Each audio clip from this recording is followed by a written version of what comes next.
Unha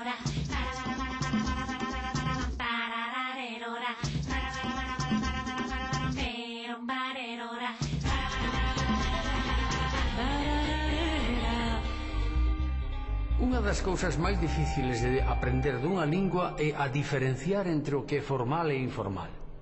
Diso imos falar hoxe, e tamén imos contar unha anécdota dun arcebispo de Santiago que lle sorprender moito. Empezamos. O apelido Gómez leva no case 70.000 galegos e é un dos 10 máis frecuentes. As porcentaxes máis altas danse na Galicia Oriental e no Val do Sil, aínda que pola súa terminación ed parece indicar fillo de, na Idade Media non era un apelido senón un nome, quizáis derivado do gótico guma, que significaba home. É un caso semellante ao de Varela, que foi nome antes de ser apelido. Pero tanto en Galicia como en Portugal e en Castela, hoxe xa corre só como apelido. Ten familia na toponimia, como son os Gómez e Porto de Gómez, e a máis distancia, Gomarís, Gomariz ou Gomesende.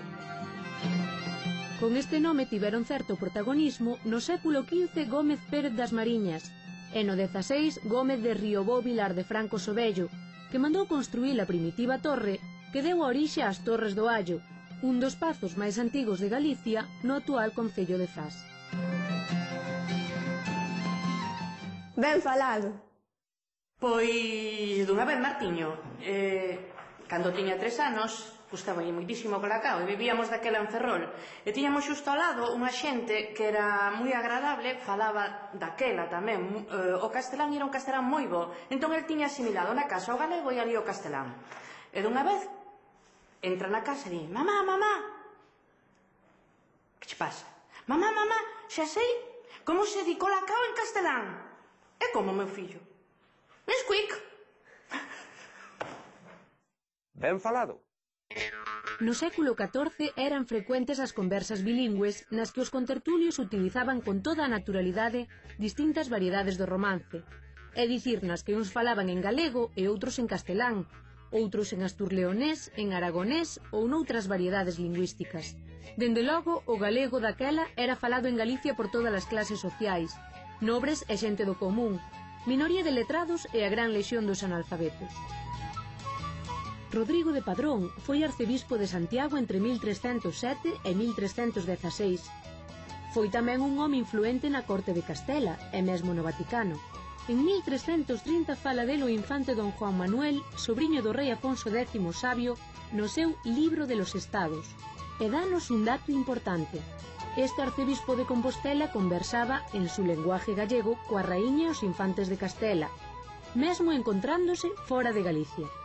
Que o arcebispo de Santiago falase en Castela, en galego, coa raíña e cos infantes, demostra que no século XIV, en Castela e mesmo en contextos aristocráticos, o uso da lingua galega aínda se recibía con naturalidade e como algo non censurable.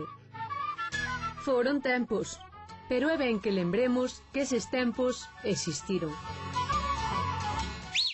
Como lle chamamos á muller dun rei? A raíña. Se comes moito e non deixas nada para os outros, és un... Ten que ver con lamentados. O que pasa aquí? Hasta cañón. Comellón! Ves como sabes? Cando chega alguén, se é un superior, saudámolo.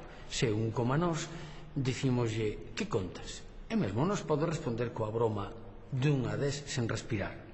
En xinzo de línea, a quen chega dinlle: Antón. El pode responder: quedou aparcando o coche. Informalmente, este home significa eu, a persoa que fala. Polo tanto, este home vaise significa que se está despedindo amistosamente e informalmente unha persoa. Ben, pois por hoxe este home vaise.